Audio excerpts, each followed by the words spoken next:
പരിശുദ്ധ പരമദിവ്യകാരുണ്യത്തിന് അതുകൊണ്ട് പ്രത്യക്ഷീകരണ പ്രാർത്ഥന കുറച്ച് സീരിയസ് ആയിട്ട് എടുക്കണം കേട്ടോ. എന്താ അങ്ങനെ പറയാൻ കാര്യം എന്നറിയാമോ? നിങ്ങൾ വീട്ടിൽ ചെല്ലുമ്പോൾ നിങ്ങൾ പരിശോധിക്കണം. ഞാൻ ഈ മാസം മുഴുവൻ അത് പറഞ്ഞുകൊണ്ടിരിക്കുക. എന്താ? ചിലരുടെ പച്ചത്തിരി ചെറുതും നീലത്തിരി വലുതുമാ ഇല്ലേ? അവിടെയാണ് ഉടമ്പടി പാളിയിരിക്കുന്നത്. നിങ്ങളെ വീട്ടിൽ പരിശോധിച്ചാൽ മനസ്സിലാകും. നീലത്തിരി വലുതും പച്ചത്തിരി ചെറുതുമാണ്. അപ്പോൾ ഉടമ്പടി എവിടെയോ താളം തെറ്റിയത് കാണുമ്പോൾ അറിയാൻ പറ്റും. നിങ്ങളാണ് നിങ്ങളുടെ ശത്രു. കാര്യം എന്താ? നിങ്ങൾക്ക് തോന്നുമ്പോൾ കിടന്ന് ഉറങ്ങും രാത്രി. ഉടമ്പടി എടുത്ത വ്യക്തിക്ക് ഇപ്പം ഒരു ഗർഭിണി, അവരോട് എന്താ പറയും? പപ്പങ്ങ കഴിക്കരുത്, ഈന്തപ്പഴം കഴിക്കരുതെന്നൊക്കെ പറയാം അല്ലേ? എന്തെങ്കിലും കുഴപ്പമുണ്ടാകുന്നതിൻ്റെ അർത്ഥം. അതുപോലെ ഉടമ്പടി എടുത്ത വ്യക്തിക്ക് കുറച്ച് ഡിസിപ്ലിൻ ഉണ്ടാകണം. പഴയതുപോലെ മൊബൈൽ നോക്കിയാൽ അല്ലെങ്കിൽ കൊച്ചു കഥയും പറഞ്ഞ് രാത്രി ഒന്നും ഇരിക്കാൻ പറ്റത്തില്ല. ഒരു 9-9:30 ആകുമ്പോൾ മര്യാദ കിടന്ന് ഉറങ്ങാൻ നോക്കണം. കാര്യം എന്താ? 5:30 പ്രഭാത പ്രാർത്ഥനയുള്ളതാണ്, അച്ചടക്കം. അതാണ് വിഷയം അതിൻ്റെ. അപ്പോൾ ദൈവത്തിന് തോന്നും നമ്മൾ വിശ്വസ്തതയാണ്. കാര്യം ഉടമ്പടിയിൽ വരുന്നത് എന്നൊക്കറിയാമല്ലോ. ഉടമ്പടി പ്രെയർ ഓഫ് ഫിഡലിറ്റിയാണ്. എന്തിൻ്റെയാണ്? വിശ്വസ്തതയുടെ പ്രാർത്ഥനയാണ്, വിശ്വാസത്തിൻ്റെ പ്രാർത്ഥനയല്ല. അപ്പോൾ ഉടമ്പടിയുടെ ഓരോ അംശവും നമ്മൾ എക്സ്പ്രസ് ചെയ്യേണ്ട ഇത് വിശ്വാസമല്ല. എന്താണ്? വിശ്വസ്തത. വളരെ ശ്രദ്ധിക്കണം. നമ്മൾ സാധാരണ പ്രെയർ പോലെയല്ല ഉടമ്പടി.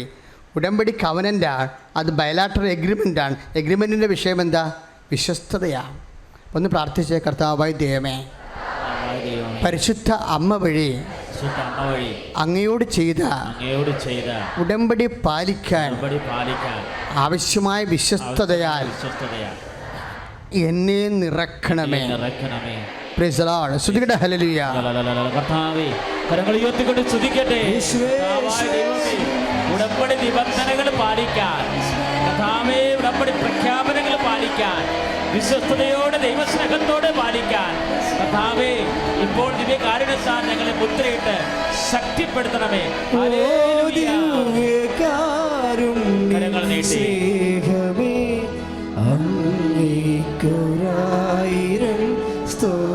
കരങ്ങൾ വീശിക്കൊണ്ട് പാടാം.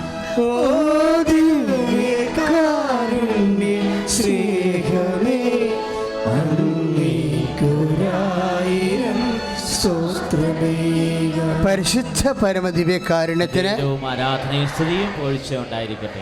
ഇതുപോലെ പ്രാർത്ഥന പാഴായി പോകുന്ന വേറെ ഒരു കേസ് കെട്ടുണ്ട്. വിശ്വസ്തത മാത്രമല്ല, കൃതജ്ഞത. അദ്ദേഹം രണ്ടാമതൊരു വചനം പറഞ്ഞായിരുന്നു, നിങ്ങൾ ശ്രദ്ധിച്ചോന്ന് അറിയത്തില്ല. അത് 16:29. കൃതജ്ഞൻ്റെ പ്രാർത്ഥന. കൃതജ്ഞൻ്റെ പ്രാർത്ഥന എന്താണ്? ശൈത്യകാലത്തിലെ മഞ്ഞുരുക്കം പോലെയാണ്. അതാണ് ജ്ഞാനം 16:29.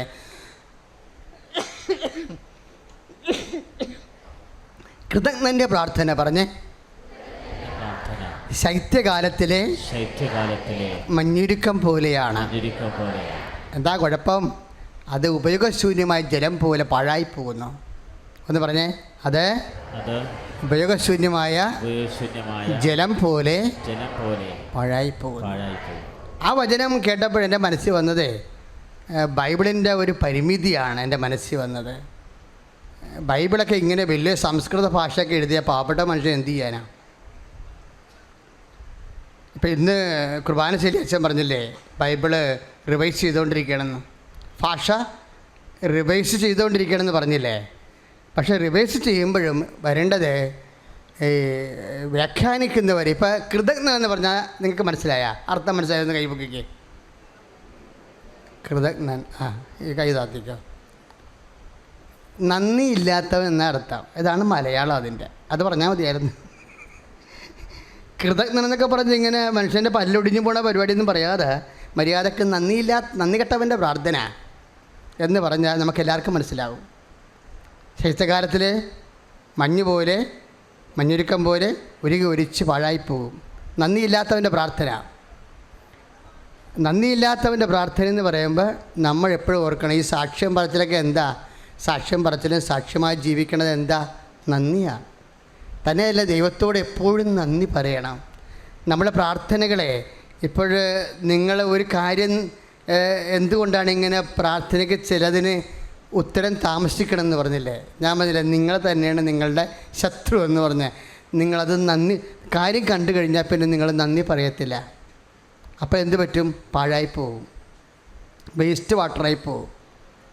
കുടിവെള്ളമൊക്കെ സെപ്റ്റി ടാങ്കിൽ വെള്ളമായി പോയുള്ള അവസ്ഥ എന്തായിരിക്കും?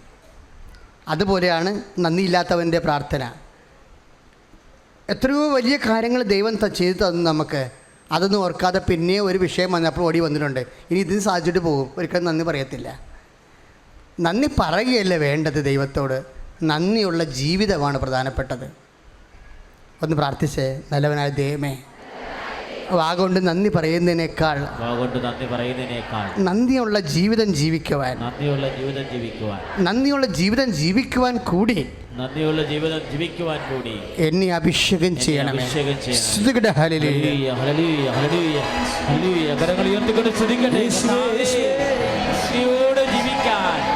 ചൊരിഞ്ഞ കൃപകൾക്ക് നന്ദി പറയാൻ, ഉടമ്പടി ചെയ്തപ്പോൾ ചെയ്ത അത്ഭുതകരമായ സൗഖ്യങ്ങൾക്ക്, കൃപകൾക്ക്, കുടുംബത്തിന് നൽകിയ നന്മകൾക്ക് നന്ദി പറയാൻ, കർത്താവേ സാക്ഷ്യമേകാൻ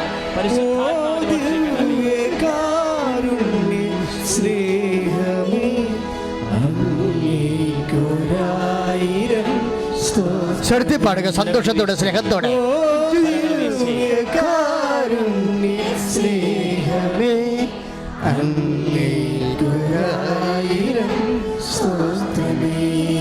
പരിശുദ്ധ പരമദിവ്യകാരുണ്യത്തിന് അപ്പോഴെല്ലാം ഞാൻ സാധാരണ ഉപയോഗിക്കുന്ന ഭാഷ നാട്ടുഭാഷയാണ് അല്ലേ? നാട്ടുഭാഷ എന്താ ഉപയോഗിക്കണത്? നമ്മുടെ ചിലപ്പോൾ 2ാം ക്ലാസ്സും 1ാം ക്ലാസ്സൊക്കെ പഠിക്കുന്ന ആൾക്കാരുണ്ടാവും, ചിലപ്പോൾ IAS കാരുണ്ടാവും. പക്ഷേ IAS കാരുടെ ഭാഷ ഉപയോഗിച്ച് കഴിഞ്ഞാൽ നാട്ടുകാർക്ക് മനസ്സിലാകത്തില്ല. നാട്ടുഭാഷ ഇപ്പോൾ ബൈബിൾ ഉപയോഗിക്കുമ്പോൾ എപ്പോഴും സാധാരണ കോമൺ ആയിട്ടുള്ള ലാംഗ്വേജ് ഉപയോഗിക്കണം. തന്നെയല്ല, നാട്ടുഭാഷക്കുള്ള പ്രശ്നം ഇത് പെട്ടെന്ന് ഇങ്ങനെ റീച്ച് ചെയ്യും. ഇപ്പോൾ തന്നെ ഉദാഹരണത്തിന് ഞാനത് കൃതജ്ഞത കേട്ടപ്പോൾ എൻ്റെ മനസ്സിൽ വന്നത് എന്താണെന്നറിയാമോ? ഈശോയുടെ ഈ ശൂന്യവൽക്കരണം എന്ന് പറയുന്ന മഹാസംഭവമില്ലേ, അങ്ങനെയൊക്കെയാണ് അതിനെക്കുറിച്ച് പറയണത്. വെറുമയാക്കി എന്നാണ് അർത്ഥം. നാട്ടുഭാഷയെ പറഞ്ഞാൽ വെറുമയാക്കി. ഈ വെറുമയാക്കിയെന്ന് വെച്ചാൽ പ്രകൃത്യ അവൻ ദൈവത്തോടുള്ള സമാനത മുറുകെ പിടിക്കേണ്ട കാര്യമായി അവൻ പരിഗണിക്കാതെ ദാസനായി. ഇപ്പം പരിഗണിക്കാതെ എന്നില്ലേ? കർത്താവിൻ്റെ പൊസിഷൻ പരിഗണിച്ചില്ല. അത് പരിഗണിച്ചെങ്കിൽ നമ്മുടെ കാര്യമൊക്കെ കട്ടപ്പോകുകയായിരുന്നു അല്ലേ? അവൻ പരിഗണിക്കാൻ അത് വായിക്കുമ്പോൾ അതിൻ്റെ ഒരു നാട്ടുഭാഷയുണ്ട്. എന്താണത്? അവനത് വിട്ടുകളഞ്ഞെന്ന് ആൾക്കാരെ സംസാ വിട്ടുകളാ.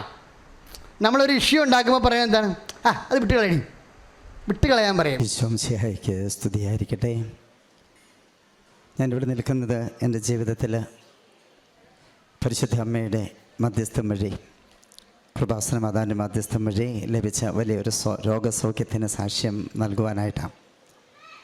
എൻ്റെ പേര് ഫാദർ തോമസ് കുളത്തിങ്കൽ.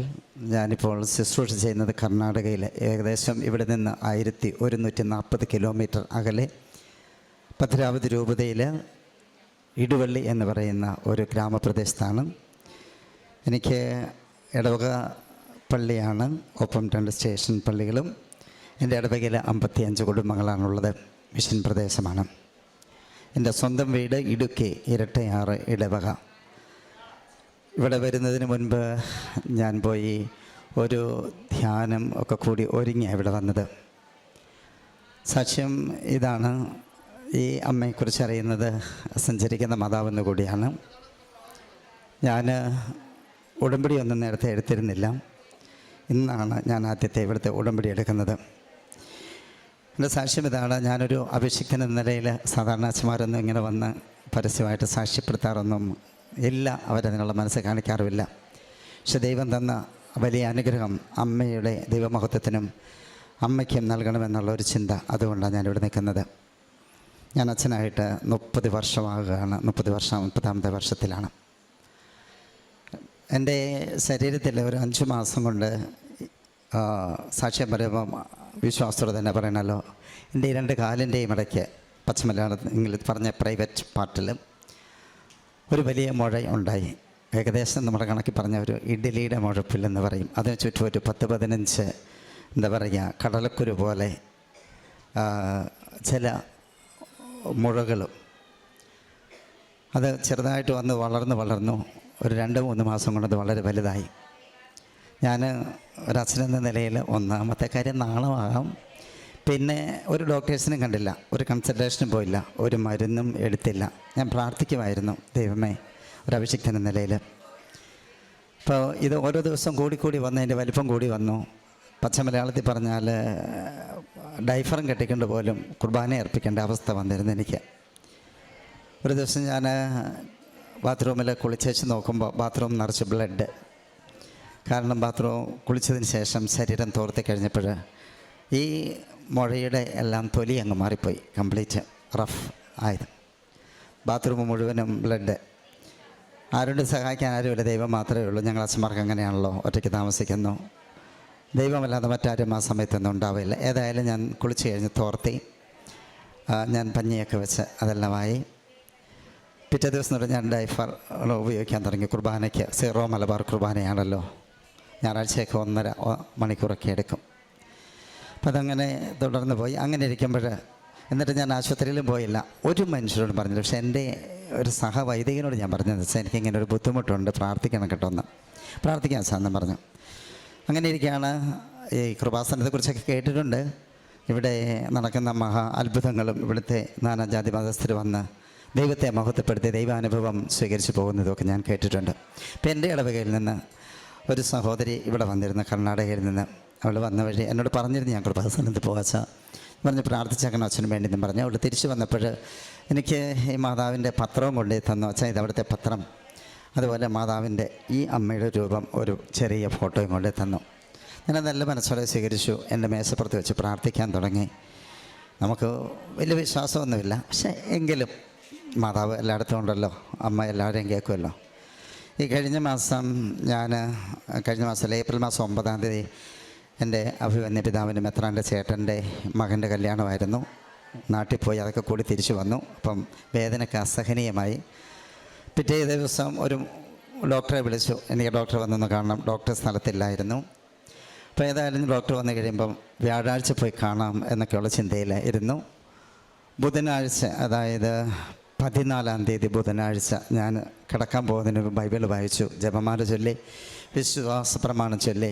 അമ്മയുടെ ഫോട്ടോ എൻ്റെ കട്ടിലിൻ്റെ അടുത്ത് ഞാൻ വെച്ചിട്ടുണ്ട്. അമ്മയോട് പറഞ്ഞ അമ്മ മാതാവേ, ഞാനൊരു അഭിഷിക്തനാണ്, ഈ അവസ്ഥയിൽ നിന്നുകൊണ്ട് ഞാൻ എന്താ ചെയ്യേണ്ടേ? കുർബാന ചെല്ലണം, ആരോട് പറയും, എന്തു പറയും? രണ്ടും കൽപ്പിച്ച് ഞാൻ നാളെ പോവുക ഡോക്ടറുടെ അടുത്ത്, വരുന്നത് വരട്ടെ. ഡയഗ്നോസ് ചെയ്യാൻ പറയും, ചെയ്ത് കഴിഞ്ഞാൽ ബയോപ്സിക്ക് വിട്ട് കഴിയുമ്പോൾ എന്താണേലും വരുന്നത് വരട്ടെ. ഞാൻ പ്രാർത്ഥിച്ച് ഉറങ്ങാൻ കിടന്നു. പിറ്റേ ദിവസം ഞാൻ എല്ലാ ദിവസവും രാവിലെ 3:50 എഴുന്നേൽക്കുന്നൊരു മനുഷ്യനാണ്. ഫ്രഷായി ആരാധന നടത്തും, പ്രാർത്ഥിക്കാൻ പോകും. അപ്പം ഞാൻ എഴുന്നേറ്റ് ബാത്റൂമിൽ പോയി ഫ്രഷപ്പ് ആകുന്ന സമയത്ത് എൻ്റെ ശരീരത്തിലുണ്ടായിരുന്ന ഈ വലിയ മുഴ അവിടെ ഇല്ല. അതിന് ചുറ്റും ഉണ്ടായിരുന്ന ആ ഒരു 10ഓളം വരും ആ കടല വലിപ്പത്തിലുള്ള ആ മുഴകളും അവിടെയില്ല. അപ്പം ഞാൻ വലിയ സ്തബ്ധനായിപ്പോയി. എന്നിട്ട് ഞാൻ കുളിച്ച് കഴിഞ്ഞ് വന്നിട്ട് ഞാൻ വന്ന് പിന്നെ കട്ടിലൊക്കെ തപ്പി നോക്കി, അതായത് എവിടെയെങ്കിലും കിടപ്പുണ്ടോ, സംഗതികൾ എന്തെങ്കിലും പൊഴിഞ്ഞോ വീണോ ഒക്കെ. എല്ലാവരും നോക്കി, ബെഡ്ഷീറ്റൊക്കെ എടുത്ത് കുടഞ്ഞു നോക്കി, ഒന്നും അവിടെ കണ്ടില്ല. ഇപ്പോൾ ഞാൻ ഉറച്ചു വിശ്വസിക്കുന്നു.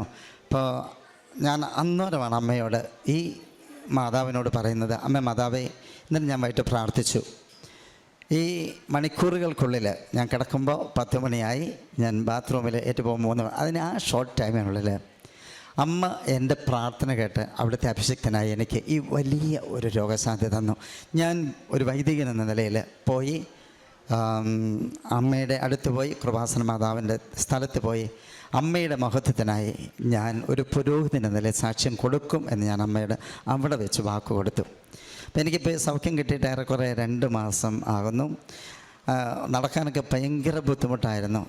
ഈശോയുടെ അനുഗ്രഹത്താൽ അമ്മയുടെ മാധ്യസ്ഥാൽ ഇപ്പോൾ എനിക്ക് ഒരു പ്രശ്നവും ഇല്ല. ഞാൻ ഈ രോഗം വന്നിട്ട് ഒരു ഗുളികയും എടുത്തിട്ടില്ല, ആരിൽ അമ്മയിൽ മാത്രം ആശ്രയിച്ചു. ഇപ്പം സർവശക്തനായ ദൈവത്തിന് നന്ദി പറയുന്നതോടൊപ്പം ഒരു വെളിപ്പാട് അകലെ നിന്ന് നമ്മയൊക്കെ നോക്കുന്ന അമ്മ, ഇത്രേ ഈശോ പറഞ്ഞല്ലോ, അവൻ പറയുന്നത് ചെയ്യുക. അവൻ പറഞ്ഞത് ചെയ്തപ്പോൾ കാനായിൽ വലിയ അത്ഭുതം, വെള്ളം വീഞ്ഞായി മാറി, അല്ലേ? നമ്മുടെയൊക്കെ ജീവിതത്തിൽ ഈ ഒരുപാട് കുറവുകൾ വരും.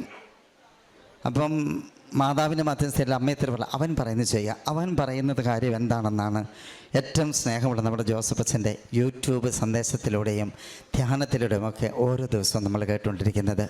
സ്നേഹിക്കാൻ, കരുണ കാണിക്കാൻ, മനുഷ്യത്വത്തോട് ജീവിക്കാൻ, മനുഷ്യനായി ജീവിക്കാൻ, സമാധാനത്തിൽ ജീവിക്കാൻ, ദൈവത്തിൻ്റെ മകനാണ് മകളാണ് നമ്മളെന്നുള്ള ബോധ്യം. നമ്മൾ വിശ്വസിക്കുന്ന ദൈവത്തിൻ്റെ പ്രത്യേകത ഏതാണല്ലോ, ആ ഹൃദയത്തിൽ എല്ലാവർക്കും സ്ഥാനമുണ്ട്, ജാതമതിഭേദമന്യേ. കാരണം ഇപ്പോൾ ഞാൻ ഇന്നലെ വൈകിട്ട് ഇവിടെ വരുന്ന കുറേ നേരം പ്രാർത്ഥിച്ചു. ഇന്നിപ്പോൾ ഉടമ്പടി, ഒന്നാമത്തെ ഉടമ്പടി അവിടെ പോയപ്പോൾ ഞാൻ കണ്ടു, അവിടെ വന്നിരിക്കുന്നതിൽ ഒരുപാട് അക്രൈസ്തവരായ സഹോദരങ്ങളെ കണ്ടു, ആണ് പെണ്ണടക്കം. ഉറപ്പുണ്ട് എനിക്ക് ഇവിടെ വന്നു പോകുന്ന അക്രൈസ്തവരായ മനുഷ്യരിലേക്ക് മാതാവ് അവിടുത്തെ മാധ്യസ്ഥം വഴി നിങ്ങൾക്ക് ഒരുപാട് അനുഗ്രഹം തരും. കാരണം നിങ്ങൾ വിശ്വസിച്ച് തന്നെ ഇവിടെ വരുന്നത്. ഞങ്ങൾ ക്രൈസ്തവർ ഇവിടെ വരുന്നത് ഞങ്ങൾക്ക് ഓൾറെഡി ഒരു അടിസ്ഥാനമുണ്ടല്ലോ, അതിൽ നിന്നുകൊണ്ടാണ്. പക്ഷേ ഉറച്ചു വിശ്വസിച്ചോ ഈ അമ്മയുടെ മാധ്യസ്ഥ ഇവിടെ വന്നു പോകുന്ന ഒരു മക്കളെയും, പ്രത്യേകിച്ച് അക്രൈസ്തവരായ ഒരു മക്കളെയും വെറും കൊയ്യോടെ പറഞ്ഞു വിടാൻ അമ്മ ഈശോയെ അവിടുത്തെ മകനെ അനുവദിക്കില്ല എന്നുള്ളത് ഉറപ്പ്. അപ്പോൾ ഞാൻ ദൈവത്തിന് നന്ദി പറയുന്നു. ഈ വിശുദ്ധ സ്ഥലത്ത് വന്ന് കാലുകുത്തുവാനായിട്ട് എന്നെ അനുഗ്രഹിച്ചതിന് നന്ദി പറയുന്നു. എൻ്റെ പ്രാർത്ഥന ഈശോയുടെ തിരുമുമ്പിൽ സമർപ്പിച്ച് എനിക്ക് അനുഗ്രഹം സാധിച്ചു തന്ന പരിശുദ്ധ അമ്മയ്ക്ക് 1000 നന്ദി പറയുന്നു. ഞാൻ എൻ്റെ രൂപത, ഭദ്രാവതി രൂപതയെയും അഭിവന്യ പിതാവ് മാർ ജോസഫ് അരുമച്ചാടത്ത് പിതാവിനെയും, എൻ്റെ രൂപതയിൽ ഇപ്പോൾ ഞങ്ങൾ 42 അച്ഛന്മാരാണ് മിഷണറിമാരായിട്ട് സേവനം ചെയ്യുന്നത്. ഏതാണ്ട് 136 സഹോദരിമാരുണ്ട്, സിസ്റ്റേഴ്സും. അവരെയും ഇടവക സമൂഹത്തെ മുഴുവനും അമ്മയിലൂടെ ഇവിടെ സമർപ്പിക്കുകയാണ്. പിന്നെ കർണാടകയിൽ ഞാനൊക്കെ ജീവിക്കുന്നിടം അത്ര എളുപ്പമുള്ള സ്ഥലമല്ല ജീവിക്കാനും. ഞാൻ ജീവിക്കുന്നത് വന അതിർത്തിയോട് ചേർന്നാണ്. ഒരു 1.5 മാസം മുമ്പ് എല്ലാം കൃഷിയൊക്കെ ചെയ്താലല്ലേ ഞങ്ങൾക്ക് എന്തെങ്കിലും ഭക്ഷിക്കാൻ പറ്റുള്ളൂ. അപ്പോൾ ഇച്ചിരി വാഴയൊക്കെ നട്ടായിരുന്നു. അപ്പോൾ അതിന് വെള്ളം തിരിക്കാൻ പോകണം. ഒരു ദിവസം വെളുപ്പിനെ 2:30 എഴുന്നേറ്റ് ബോറ് വെള്ളം തിരിച്ചു വിടാൻ പോകുമ്പം ഞാൻ ചെന്ന് നിൽക്കുന്നത് ഒരു പുലിയമ്മയുടെ 3 പുലിക്കുഞ്ഞിൻ്റെ അടുത്താണ്. ഓർത്ത് നോക്കുക, അപ്രതീക്ഷിതമായിട്ട് സംഭവിച്ചൊരു കാര്യമാണ്. പക്ഷേ ഒന്നും ചെയ്തില്ല. ഇവിടുന്ന് കൂടി വന്നാൽ ആ ഡോറിൻ്റെ അത്ര അകലെയാണ് ഞാനും പുലിയുടെ മക്കളും നിൽക്കുന്നത്. പുലിക്കൊരു സ്വഭാവമുണ്ട്, അതിൻ്റെ കുഞ്ഞുങ്ങളെ വിട്ടിട്ട് ഒരിടത്തും പോവില്ല. മനുഷ്യരങ്ങനല്ലല്ലോ, സ്വാർത്ഥതയ്ക്ക് വേണ്ടി അവരുടെ കുഞ്ഞുങ്ങളെ കുട്ടി എവിടെയൊക്കെ പോവില്ലേ, എല്ലാത്തിനും പോവില്ലേ. പക്ഷേ ആ മൃഗം ഒരിക്കലും അതിൻ്റെ കുഞ്ഞുങ്ങളെ വിട്ടിട്ട് ഒന്നിനെയും ആക്രമിക്കാൻ പോവില്ല, ഒന്നിനും പോവില്ല. അതുങ്ങൾ വിശക്കുന്നെന്ന് കാണുമ്പോൾ ഒരു ലക്ഷണം കാണിക്കും, അപ്പോഴാണ് ഇരതയിടാനായിട്ട് പോകുന്നത്. പക്ഷേ അടുത്ത് ചെന്നിട്ട് ഒരു പക്ഷേ മറ്റെന്തെങ്കിലും സംഭവിച്ചിരുന്നെങ്കിൽ ഇന്നിപ്പോൾ ഞാനിവിടെ ഉണ്ടാവില്ല, എൻ്റെ ജീവൻ അവിടെ തീർന്നേനെ, പുലിയുടെ മുമ്പിൽ പെട്ട് കഴിഞ്ഞാൽ. അതുപോലെ ഈ നനയ്ക്കാനൊക്കെ ഇറങ്ങുമ്പോൾ കാട്ടുപോത്ത് വരും ഇഷ്ടം പോലെ, 10ഉം 20ഉം എണ്ണമൊക്കെ. ഒരു ദിവസം ഒരു 16 എണ്ണത്തിൻ്റെ നടുക്ക് പെട്ടുപോയി ഞാൻ രാത്രിയിൽ വെള്ളം തിരിക്കാൻ പോയതാണ്. 10-16 കാട്ടുപോത്തുകളിടയ്ക്ക്. അതുങ്ങൾ അവിടെ ഉണ്ടായിരുന്ന എല്ലാം നശിപ്പിച്ചു. പക്ഷേ ഞാൻ ജപമാല കയ്യിലുണ്ടായിരുന്നു, മുറുക്കെ പിടിച്ചു. ഒന്നും എനിക്ക് സംഭവിച്ചില്ല. 1 മണിക്കൂർ ഞാൻ അതുങ്ങളുടെ ഇടയ്ക്ക് നിന്ന് പ്രാർത്ഥനയോട് നിന്നു. ഒന്നും എനിക്ക് സംഭവിച്ചില്ല. ഞാൻ പറഞ്ഞത് ഞങ്ങൾ മിഷൻ സ്ഥലത്ത് ജീവിക്കുന്നത് വളരെ റിസ്ക്കിലാണ്, ത്യാഗത്തിലാണ്, ഒരുപാട് കഷ്ടപ്പാടുകളുണ്ട്. അപ്പം എന്നെ ഈ കേൾക്കുന്ന ഇത്രയും മക്കളുടെ മുൻപിലേക്ക് എൻ്റെ ജീവിതത്തെ സമർപ്പിക്കുന്നു. പ്രാർത്ഥനയ്ക്കായി ഞങ്ങൾ സേവനം ചെയ്യുന്ന സ്ഥലത്തെ സമർപ്പിച്ച് പ്രാർത്ഥിക്കണം. നിങ്ങളുടെ പ്രാർത്ഥനയിൽ ഓർക്ക് തീർച്ചയായിട്ടും ഞാൻ ഇവിടുന്ന് ഈ പത്രമൊക്കെ വാങ്ങിച്ചുകൊണ്ട് പോകും. ആകുന്നിടത്തോളം കന്നഡ ദേശത്ത്, കന്നഡയുണ്ട്, കൊങ്ങിണിയുണ്ട്, മറാഠിയുണ്ട്, തുളുവുണ്ട്, ഒക്കെ ഭാഷ ഞങ്ങൾ സംസാരിക്കുന്നത്. അവരുടെ എല്ലാം ഇടയിൽ അമ്മ വഴി ഈ സ്ഥലത്ത് നടത്തപ്പെടുന്ന ഈ വലിയ അത്ഭുതം, ഈ വലിയ ദൈവാനുഭവത്തെ ഞാൻ സാക്ഷ്യമാകാൻ പരിശ്രമിക്കും. നിങ്ങളുടെ പ്രാർത്ഥനയിൽ എന്നെയും ഞങ്ങളെയും കൂടി ഓർക്കണമേ. ഒപ്പം ഇന്ന് ഇങ്ങനെ ഇവിടെ വന്ന് ഒരു കാര്യത്തിൽ സംബന്ധിക്കുവാനും അമ്മയോടൊത്ത് പ്രാർത്ഥിക്കുവാനും അമ്മയോടൊത്തായിരിക്കുവാനും ഏറെ കൃപ നിറഞ്ഞ അച്ഛനെ എൻ്റെ മുഖം ഒന്ന് കാണുവാനും ഒക്കെ സാധിച്ചു. ദൈവത്തിന് ഒരുപാട് നന്ദി. എൻ്റെ ഈ സാക്ഷ്യം ഇവിടെ വന്നിരിക്കുന്ന നിങ്ങൾക്ക് തീർച്ചയായിട്ടും, പ്രത്യേകിച്ച് രോഗത്താൽ വലയുന്നവർക്ക് ഒരു ആശ്വാസമാകും എന്നെനിക്ക് വളരെ ഉറപ്പുണ്ട്. സർവശക്തനായ ദൈവത്തിന് ഒരിക്കൽ കൂടി നന്ദി പറയുന്നു. പിന്നെ ചാരിറ്റി പ്രവർത്തനമൊക്കെ ഞങ്ങൾ അത് തന്നെ ചെയ്തു പോകുന്നവരാണ്.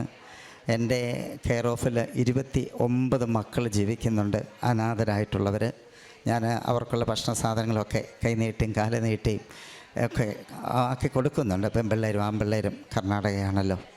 അപ്പം അവരൊക്കെ വേണ്ടി പ്രാർത്ഥിക്കുക. നിങ്ങളുടെ പ്രാർത്ഥനയിൽ അച്ഛനെ കൂടി ഓർക്കുക. ഇത് കഴിയുമ്പോൾ ഞാൻ തിരിച്ചു പോകും. എനിക്ക് എൻ്റെ തിരിച്ചുള്ള യാത്രയും സുഗമമാകുവാൻ വേണ്ടി നിങ്ങൾ പ്രാർത്ഥിക്കണം. പരിശുദ്ധ അമ്മയ്ക്കും യേശുപിതാവിനും തിരുസഭയ്ക്കും മഹത്വമുണ്ടാകട്ടെ. പിതാവും പുത്രനും പരിശുദ്ധാത്മാവായ ദൈവം നമ്മെ എല്ലാവരെയും അനുഗ്രഹിക്കട്ടെ എന്ന് പ്രാർത്ഥിക്കുന്നു. ഈശോയ്ക്ക് സ്തുതി. ആദ്യമായി കൃപാസന അമ്മയ്ക്കും ഈശോയ്ക്കും 1000 നന്ദി. എൻ്റെ പേര് ജിൻസ്മോൻ ജോർജ്. ഞാൻ വരുന്നത് പൊതി കലയത്തുകുന്ന് ഇടവകയിൽ നിന്നാണ്. ഞാൻ ഉടമ്പടി എടുത്തത് ഫെബ്രുവരി 22-ാം തീയതിയാണ്. ഞാൻ വിദേശത്തായിരുന്നു പഠിച്ചുകൊണ്ടിരുന്നത്. ഞാൻ മാർക്കറ്റിംഗ് മാനേജ്മെൻറ്റ് കഴിഞ്ഞതാണ്. പക്ഷേ എനിക്ക് ജോലി ലഭിക്കാത്തതുകൊണ്ട് ഞാൻ തിരികെ പോരേണ്ടി വന്നു. ഞാൻ ജനുവരിയിലാണ് തിരിച്ചു വന്നത്. ഫെബ്രുവരി ഞാൻ ഇവിടെ വന്ന് ഉടമ്പടി എടുത്തു. 22-ാം തീയതി ഞാൻ ഉടമ്പടി എടുത്തു. ഉടമ്പടിയുടെ ആദ്യത്തെ 2 മാസം ഞാൻ വളരെ തീക്ഷ്ണതയോടും ഭക്തിയോടും കൂടി എല്ലാ കാര്യങ്ങളും പ്രവർത്തിച്ചുകൊണ്ടിരുന്നത്. ആ സമയത്ത് അത് കഴിഞ്ഞ് 1 മാസത്തേക്ക് ഞാൻ ഉഴപ്പി. ഞാൻ പള്ളിയിൽ പോകുന്നതിലും ബൈബിൾ പാരായണത്തിലൊക്കെ ഞാൻ ഇച്ചിരി വീഴ്ചകൾ വരുത്തി. അത് കഴിഞ്ഞ് ഞാൻ ഒരു കൺട്രിയിലേക്ക് പോകാനുള്ള പ്രോസസ്സിങ് തുടങ്ങി. എനിക്ക് ഓഫർ ലെറ്റർ വന്നു. ഇൻ്റർവ്യൂ എല്ലാം ഞാൻ പാസ്സായി. അത് കഴിഞ്ഞ് ഞാൻ ഇങ്ങനെ ബൈബിൾ വായിച്ചുകൊണ്ടിരിക്കുമ്പോൾ എനിക്കിങ്ങനെ മനസ്സിൽ നിന്ന് ആരോ പറയുന്ന പോലെ തോന്നും, നീ ഈ വിസ പ്രോസസ്സിങ് സ്റ്റാർട്ട് ചെയ്താൽ നിനക്ക് എന്തൊക്കെയാണ് റിജക്ഷൻ വരുമെന്ന്. അങ്ങനെ ഞാൻ ഞാൻ ബൈബിൾ വായിക്കുമ്പോൾ മാത്രമാണ് എനിക്ക് ഈ അറിവ് കിട്ടുന്നത്. അപ്പോൾ ഞാനത് ദൈവഹിത പ്രകാരം ഞാൻ ആ വിസ പ്രോസസ്സിങ് സ്റ്റോപ്പ് ചെയ്തു. അത് കഴിഞ്ഞ് വേറൊരു കൺട്രി ഞാൻ നോക്കി. ആ കൺട്രിയിലേക്കും എനിക്ക് ഓഫർ ലെറ്റർ വന്നു. ഞാൻ വിസ പ്രോസസ്സിങ് സ്റ്റാർട്ട് ചെയ്യാറായപ്പോൾ എൻ്റെ ചേട്ടൻ്റെ വൈഫും അവരും UK യിലാണ്. അപ്പോൾ അവർ പറഞ്ഞ്, നീ എന്തുകൊണ്ടാണ് അങ്ങോട്ട് പോകുന്നത്, ഞങ്ങളുടെ അടുത്ത് UK യിലേക്ക് വരാൻ പറഞ്ഞു. അങ്ങനെ ഞാൻ കൂടെ റിസർച്ചും കാര്യങ്ങൾക്ക് ശേഷം ഞാൻ UK ക്കുള്ള യൂണിവേഴ്സിറ്റി സെലക്ട് ചെയ്ത് പ്രോസസ്സിങ് സ്റ്റാർട്ട് ചെയ്തു. അങ്ങനെ എനിക്ക് UK ഒരു യൂണിവേഴ്സിറ്റിയിൽ നിന്ന് ഓഫർ ലെറ്റർ വന്നു. UK യൂണിവേഴ്സിറ്റി എന്ന് പറഞ്ഞാൽ ആദ്യം നമുക്ക് അൺകണ്ടീഷണൽ ഓഫർ ലെറ്ററാണ് വരുന്നത്. അപ്പോൾ നമുക്കത് കണ്ടീഷണൽ ഓഫർ ലെറ്റർ ആണെങ്കിൽ നമ്മൾ അവരുടെ ഒരു ഇൻ്റർവ്യൂ അറ്റൻഡ് ചെയ്യണം. അപ്പോൾ ഇൻ്റർവ്യൂ അറ്റൻഡ് ചെയ്യാൻ എനിക്ക് ഓഗസ്റ്റ് 4-ാം തീയതിയാണ് ഡേറ്റ് കിട്ടിയത്. ഡേറ്റ് കിട്ടി അവർ പറഞ്ഞ് 3:30-ക്കും 7:30-ക്കും ഇടയ്ക്കാണ് എനിക്ക് ഇൻ്റർവ്യൂ നടക്കുന്നതെന്ന് പറഞ്ഞു. ഞാൻ 3 മണി തൊട്ട് 7:30 വരെയും എൻ്റെ റൂമിൽ എൻ്റെ ലാപ്ടോപ്പ് ഓൺലൈൻ ഇൻ്റർവ്യൂ ആണ്. അപ്പോൾ ഞാൻ ലാപ്ടോപ്പിലും ഞാൻ ഇരിക്കുന്ന സ്ഥലത്തുമൊക്കെ ഉപ്പിട്ട് വിശ്വാസ പ്രമാണം ചൊല്ലി പ്രാർത്ഥിച്ച്, അതുപോലെ തന്നെ നാവിൽ ഞാൻ എണ്ണ കൊണ്ട് കുരിശും വരച്ച് വിശ്വാസ പ്രമാണം പ്രാർത്ഥിച്ചാണ് ഞാൻ ഇരിക്കുന്നത്. 7:30 ആയിട്ടും എനിക്ക് മാത്രം ഇൻ്റർവ്യൂ നടക്കുന്നില്ല. അപ്പോൾ എൻ്റെ ഏജൻസിയിലുള്ളവർ എന്നെ വിളിച്ച് ചോദിക്കും, നിൻ്റെ ഇൻ്റർവ്യൂ നടന്നു. അപ്പോൾ ഞാൻ പറയും, എൻ്റെ മാത്രം നടക്കുന്നില്ലെന്ന് പറയും. അങ്ങനെ അവർ പറയും, നീ വെയിറ്റ് ചെയ്യ്, ചിലപ്പോൾ നടക്കുമായിരിക്കും, അല്ലെങ്കിൽ ചിലപ്പം അവരൊന്ന് മെയിൽ അയച്ച് നോക്കാമെന്ന് പറഞ്ഞു. അങ്ങനെ പിന്നെയും ഞാൻ കൊന്ത ചെല്ലാനും വിശ്വാസ പ്രമാണം ചെല്ലാനും സ്റ്റാർട്ട് ചെയ്തു. അങ്ങനെ ഒരു 8:15 ആയപ്പം എനിക്ക് കോളേജിൽ നിന്ന് ഒരു മെയിൽ വന്നു, നിൻ്റെ നമ്പർ ഇത് തന്നെയാണെന്ന് ചോദിച്ചുകൊണ്ട്. അപ്പോൾ ഞാൻ അതിന് റിപ്ലൈ കൊടുത്തു. സാധാരണ ഒരു ഇൻ്റർവ്യൂ എന്ന് പറഞ്ഞാൽ 1/2 മണിക്കൂർ തൊട്ട് 45 മിനിറ്റ് വരെയാണ് ഇൻ്റർവ്യൂ നടക്കുന്നത്. പക്ഷേ എൻ്റെ കാര്യത്തിൽ എനിക്ക് 8:45 ഇൻ്റർവ്യൂ സ്റ്റാർട്ട് ചെയ്തു. എൻ്റെ കാര്യത്തിൽ 10 മിനിറ്റ് കൊണ്ട് ഇൻ്റർവ്യൂ കഴിഞ്ഞു. അങ്ങനെ ഇൻ്റർവ്യൂ ഞാൻ പാസ്സായി. എനിക്ക് അൺകണ്ടീഷണൽ ഓഫർ ലെറ്റർ വന്നു. അത് കഴിഞ്ഞ് വിസ പ്രോസസ്സിംഗ് ആണ്. എനിക്ക് വിസ സബ്മിറ്റ് ചെയ്യാൻ ഡേറ്റ് കിട്ടിയത് സെപ്റ്റംബർ 8-ാം തീയതിയാണ്. സെപ്റ്റംബർ 8-ാം തീയതി എന്ന് പറഞ്ഞാൽ നമ്മുടെ പരിശുദ്ധ അമ്മയുടെ ഫീസ് ഡേ ആണ്. അപ്പോൾ തന്നെ എനിക്ക് ഉറപ്പായി അമ്മ എൻ്റെ കാര്യം ഏറ്റെടുത്തുന്നുണ്ട്. കാരണം അമ്മയുടെ ഡേറ്റിലാണല്ലോ ഞാൻ വിസ സമർപ്പിക്കുന്നത്. അങ്ങനെ ഞാൻ വിസയ്ക്ക് വെച്ച് കഴിഞ്ഞ് ഞാൻ വീട്ടിൽ വന്ന് ഞാൻ ബൈബിൾ വായിച്ചിട്ടുണ്ടെങ്കിൽ ഞാൻ തീരുമാനമെടുത്തു, എനിക്ക് വിസ അപ്രൂവായി കിട്ടിയാലും ഇല്ലെങ്കിലും ഞാൻ ഉറപ്പായിട്ടും ജോസഫ് അച്ഛൻ്റെ അടുത്ത് വന്ന് അനുഗ്രഹം മേടിച്ചിട്ടേ ഞാൻ വിദേശത്ത് പോകുള്ളൂ എന്നുള്ളത്. അങ്ങനെ ഒരു ദിവസം ഞാൻ വിശുദ്ധ പാരായണവും പ്രാർത്ഥനയും കഴിഞ്ഞ് കിടക്കുമ്പോൾ എനിക്കൊരു സ്വപ്നത്തിൽ കണ്ടു. ജോസഫ് അച്ഛൻ്റെ അടുത്ത് വന്ന് ഞാൻ ഇവിടെ വന്ന് മുട്ടുകുത്തി പ്രാർത്ഥിച്ച് അനുഗ്രഹം മേടിക്കുന്നത്. അങ്ങനെ സെപ്റ്റംബർ 19 അവർ സാധാരണ വിസ വരുന്നത് 10 തൊട്ട് 12 ദിവസത്തിനിടയ്ക്കാണ്. എനിക്ക് 10-ാം ദിവസം 19-ാം തീയതിയാണ്. 17-18 ദിവസങ്ങൾ എന്നെ ഇങ്ങനെ ഏജൻസിക്കാർ വിളിച്ചുകൊണ്ടിരിക്കും, നിനക്ക് വിസ വന്നോ എന്നുള്ളത്. അപ്പോൾ 19-ാം തീയതി എന്ന് പറഞ്ഞാൽ ഫ്രൈഡേ ആണ്. അപ്പോൾ ഏജൻസിക്കാർ ഇനി നീ നോക്കണ്ട, ഇനിയിപ്പോൾ നെക്സ്റ്റ് വീക്കേ വരുള്ളൂ. അപ്പോൾ ഈ കോളേജ് ജോയിൻ ചെയ്യാനുള്ള ദിവസം അടുത്ത് വന്നുകൊണ്ടിരിക്കുമായിരുന്നു. അങ്ങനെ ഞാനൊരു ചൊവ്വാഴ്ച ഉടമ്പടി ധ്യാനം കൊണ്ടിരിക്കുമ്പോൾ അച്ഛനിങ്ങനെ പറഞ്ഞായിരുന്നു, പുതിയതായിട്ട് ഉടമ്പടി എടുത്തവർ പഴയ ഉടമ്പടി ധ്യാനവും കാണണമെന്നും അതും നമ്മളെ വളരെയധികം പ്രയോജനപ്പെടുത്തുമെന്നുള്ളൂ. അങ്ങനെ ഞാൻ എല്ലാ ദിവസവും അച്ഛൻ്റെ ഓരോ ഉടമ്പടി ധ്യാനവും കാണാൻ തുടങ്ങി. അങ്ങനെ ഒരു ദിവസം രാത്രിയിൽ ഞാനിങ്ങനെ ഉടമ്പടി ധ്യാനം കണ്ടുകൊണ്ടിരിക്കുമ്പോൾ എനിക്ക് പെട്ടെന്ന് മെയിൽ വന്നു, എനിക്ക് വിസ അപ്രൂവ് ആയെന്ന് പറഞ്ഞ്. അങ്ങനെ ഞാനിപ്പോൾ ഒക്ടോബർ 2-ാം തീയതി വൈകിട്ട് ഞാൻ UK ക്ക് പോവുകയാണ്. പിന്നെ ഞാൻ ആദ്യം പറഞ്ഞാൽ ഞാൻ ഉടമ്പടിയിൽ വീഴ്ച വരുത്തിയത്, ഞാൻ ഒത്തിരിയേറെ വീഴ്ച വരുത്തി. കാരണം ഞാൻ പ്രാർത്ഥനയിൽ വളരെ പിന്നോട്ട് പോയി. അങ്ങനെ ഞാൻ 2-ാമത് ഓഗസ്റ്റിൽ ഉടമ്പടി പുതുക്കി കഴിഞ്ഞപ്പോൾ ഞാൻ കൊന്തയിലാണെങ്കിൽ എനിക്ക് മടിയായിരുന്നു. ഞാൻ അത് കഴിഞ്ഞ് ദിവസം ഒരു 7-8 കൊന്തയെങ്കിലും ഇപ്പോൾ ചെല്ലും. പ്രത്യേകമായി 3 മണിക്കുള്ള 2 കൊന്തകൾ ഞാൻ മുടക്കാറില്ല. രാത്രി 3 മണിക്കും രാവിലെ 3 മണിക്കും വൈകിട്ട് ഉച്ചയ്ക്ക് 3 മണിക്കും ഞാൻ ഒരു കാരണവശാലും എൻ്റെ കൊന്ത ഞാൻ മുടക്കാറില്ല. പിന്നെ എല്ലാ ദിവസവും ഞാൻ പള്ളിയിൽ പോകാറുണ്ട്. കാരുണ്യ പ്രവർത്തികൾ എന്ന് പറഞ്ഞാൽ ഞാൻ ആദ്യം എനിക്ക് പത്രം കൊടുക്കാനൊക്കെ ചെറിയ മടിയായിരുന്നു. ഞാൻ പത്രം കൊടുത്തുകൊണ്ടിരുന്നത് ഒന്ന് തീർക്കുക എന്ന രീതിയിൽ ഞാൻ കടകളിൽ അവിടെ ഇവിടെ കൊണ്ട് കൊടുക്കുമായിരുന്നു. പക്ഷേ ഞാൻ ഒരു ദിവസം എൻ്റെ വീട്ടിലേക്ക് സാധനം മേടിച്ചപ്പോൾ എനിക്ക് പത്രം ഞാൻ മേടിച്ച സാധനത്തിലാണ് എനിക്ക് പത്രം പൊറിഞ്ഞ് കിട്ടിയത്. അന്ന് ഞാൻ തീരുമാനമെടുത്തു, ഇനി ഒരിക്കലും ഞാൻ കടകളിലും അനാവശ്യ സ്ഥലത്തും കൊണ്ട് പത്രം കൊടുക്കത്തില്ല. ഞാൻ പിന്നെ എല്ലാ ഓട്ടോ സ്റ്റാൻഡുകളിലൊക്കെയാണ് പത്രം കൊടുത്തുകൊണ്ടിരുന്നത്. പിന്നെ ഞാൻ ഒരു തീർത്ഥാടന പള്ളിയിൽ പോയപ്പോൾ എനിക്ക് ഒരു കെട്ട് പത്രം കിടന്ന് കിട്ടി. അതൊക്കെ ഞാൻ എത്തിക്കുന്ന കറക്റ്റായിട്ടുള്ള ആളുകളെ തന്നെ എത്തിക്കുകയും എല്ലാവരും കൊടുക്കുകയും ചെയ്തിട്ടുണ്ട്. പിന്നെ ഞാൻ പ്രത്യക്ഷണ പ്രാർത്ഥനയും സായാഹ്ന പ്രാർത്ഥന ചെല്ലുമ്പോഴൊക്കെ എൻ്റെ പാസ്പോർട്ട് കൈപ്പിടിച്ച് അതിൽ വിശുദ്ധ തൈലം കുരിശ് വരച്ച് വിശ്വാസ പ്രമാണം ചൊല്ലിയാണ് ചൊല്ലിക്കൊണ്ടിരിക്കുന്നത്. ദൈവം തന്ന എല്ലാ അനുഗ്രഹങ്ങൾക്കും പ്രത്യേകം നന്ദി പറയുന്നു.